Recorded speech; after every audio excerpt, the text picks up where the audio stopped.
নমস্কার বন্ধুরা, শুভ সকাল। রাত হলেই চিন্তা হয়ে যায় পরের দিন সকালে কি ব্রেকফাস্ট করব বাচ্চাদের জন্য। যেমন চিন্তা তেমন ভাবনা। হঠাৎ করেই মাথায় হলো যে এই হেলদি ব্রেকফাস্টটা কালকে সকালে করব। তার জন্যে চাল, মুগ ডাল 1 কাপ, বাদাম হাফ কাপ, 2টো শুকনো লঙ্কা, একটু গোটা জিরে রাত্রে ভিজিয়ে রেখে দিলাম। পরের দিন সকালে সেই ভেজানো চাল ডাল মিক্সিতে পিষে নিলাম। পিষে নিয়ে দেখুন ঠিক এরকম হবে ঘনত্বটা ব্যাটারের।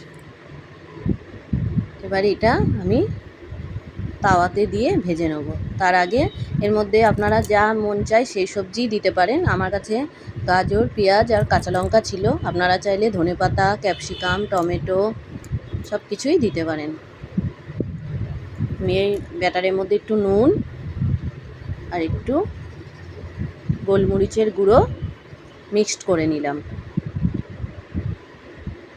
মিক্সড করে এটা আরেকবার ভালোভাবে মিশিয়ে নেব। হাতা দিয়ে মিশিয়ে নেব ব্যাটারটার মধ্যে। এরপর আমার তাওয়া গরম হয়ে গেছে। তাওয়ায় আমি একটু তেল সামান্য রিফাইন অয়েল দিয়ে দেব। দিয়ে খুন্তি দিয়ে অয়েলটা তাওয়ার চারিদিকে মাখিয়ে নিলাম। নিয়ে এবার আমি ব্যাটারটা দিয়ে দেব হাতা করে।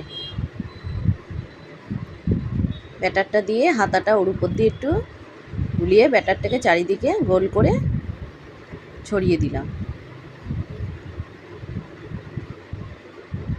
এরপর এর উপর দিয়েই আমি সবজিগুলো দিয়ে দেব।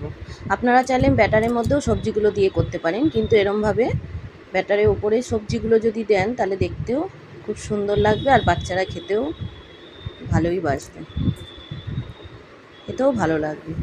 ব্যাটারের মধ্যে সবজিগুলো দিয়ে দিলে সবজিগুলো আর দেখা যাবে না, কিন্তু এর উপর দিয়ে সবজিগুলো দিলে সবজিগুলো সুন্দর দেখা যাবে। এবার এটা 5 মিনিট হয়ে এর উপর দিয়ে আবার একটু আপনি ঘিও দিতে পারেন, বাটারও দিতে পারেন। আমি সাদা তেলই দিলাম। দিয়ে এবার রুটিটাকে উল্টে নেব। একটু পাশ দিয়ে ছিঁড়ে গেছে, একটু বড় হয়ে গেছে। এটা একটু ছোট করলে ঠিক আছে, ছোট করলে আর এরকম ছিঁড়ে যাবে না। আমার ব্যাটারটা একটু বেশি ছড়ানো হয়ে গেছে তাওয়াতে। তারপর একটা ছোট করব, এর থেকে একটু ছোট। এইটা ছোট সাইজ করছি একটু। এটা ঠিক মতো উল্টেছে, এটা ছিঁড়ে যায়নি আশপাশ দিয়ে। এবার ভাজা ভাজা হলে 5 মিনিট পর এটা নামিয়ে নেব।